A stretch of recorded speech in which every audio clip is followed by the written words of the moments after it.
Cette session s'adresse particulièrement aux personnes qui sont confinées, qui avaient déjà quelques problèmes de pulsion alimentaire et qui se retrouvent à être encore plus tentées par le grignotage. Parce que oui, tout est là. Il y a le confinement, il y a le fait qu'on puisse subir de l'angoisse, du stress, qu'on peut aussi avoir des tensions familiales ou au contraire vivre un réel ennui au quotidien. Tout ça, ça nous pousse à ouvrir plus souvent le frigidaire. On va vous proposer un petit exercice très facile que vous pouvez réutiliser tant que vous voulez chez vous. C'est un petit protocole qui a été inventé par Anthony Robbins, qui est un Américain passionné des techniques de programmation neuro-linguistique, la PNL. C'est très simple, ça permet de comprendre comment on se communique à soi-même, pouvoir décortiquer son propre schéma comportemental. Le but, c'est de changer ses mauvaises habitudes, même les plus coriaces. Bref, comprendre et pouvoir ancrer dans votre cerveau un état fécond et retirer l'état qui pouvait être problématique. C'est parti ? Je voudrais que vous preniez un petit peu de temps à réfléchir à vous et à ces sortes de compulsions alimentaires que vous pouvez avoir, à ce réflexe d'aller grignoter un bout de chocolat ou je ne sais quoi assez souvent dans la journée.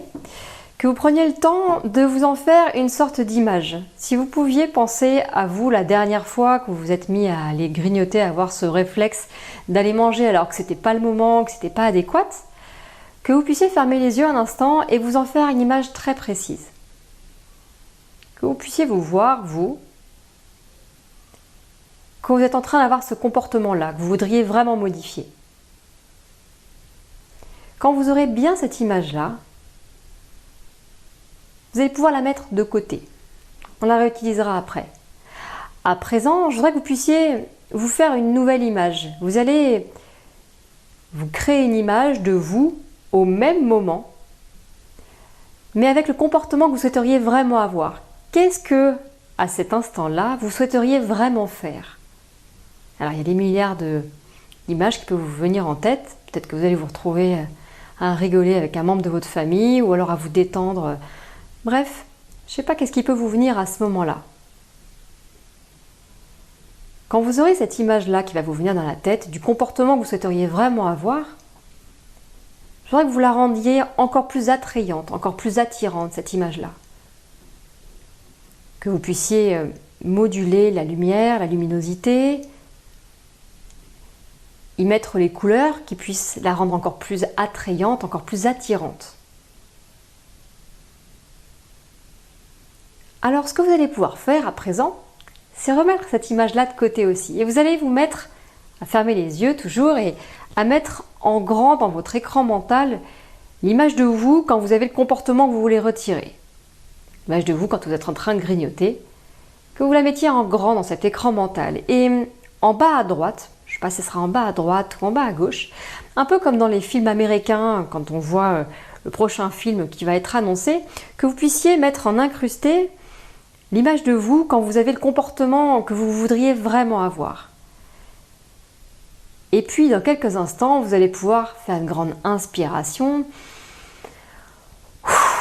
Et à l'expiration, je voudrais que vous puissiez littéralement switcher ces deux images-là. C'est un peu comme si vous alliez mettre une grosse claque, une sorte de grand coup de fouet dans l'ancienne image pour que la nouvelle image, l'image de vous avec le comportement que vous voulez avoir, elle puisse prendre toute la place dans votre écran mental. Ok, vous êtes prêts? Vous allez pouvoir inspirer, expirer, prendre toute la place de la nouvelle image. Et parce que c'est la répétition qui est très importante dans ce travail-là, vous allez recommencer encore. Inspirez.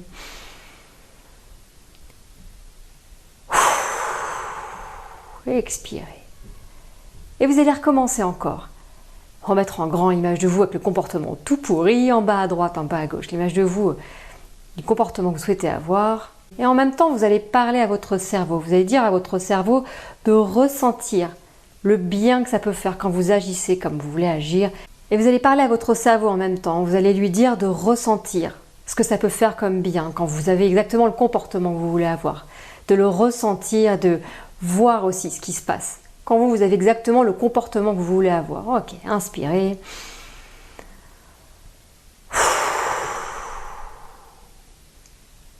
Alors ça peut être plus ou moins rapide. Pour certains, peut-être que l'image a déjà pris toute la place. L'image du comportement que vous souhaitez avoir, elle a peut-être déjà pris toute la place dans votre écran mental. Pour d'autres, peut-être qu'elle a pris juste un tout petit espace encore. Alors vous allez pouvoir continuer encore et encore. Parce que c'est cette répétition-là qui va pouvoir créer les nouvelles connexions neuronales. commencer à instaurer ce nouveau comportement-là qui va être beaucoup plus fécond. Alors, la vidéo va pouvoir s'arrêter. En tout cas, vous avez bien compris le principe. Si c'est encore un peu flou pour vous, vous pouvez le remettre au début et encore refaire cet exercice-là jusqu'à ce que l'image du comportement fécond puisse prendre toute la place dans votre écran mental. Et puis après, vous allez pouvoir rouvrir les yeux. Et puis, quand vous serez prêt, vous pourrez refermer les yeux, voir à quoi ça ressemble quand vous repensez à ce comportement que vous aviez eu il n'y a pas longtemps. Voir où se situe l'image, si vous la voyez encore, si vous la voyez plus. Souvent et très souvent, l'image elle est très difficile à retrouver. Voilà, n'hésitez pas à revenir vers nous si vous avez des questions par rapport à ce protocole-là, si vous avez des retours à nous faire aussi. En tout cas, on vous souhaite bon courage pour tout ce que vous avez à traverser, tout ce que vous traversez déjà. À très bientôt, au revoir.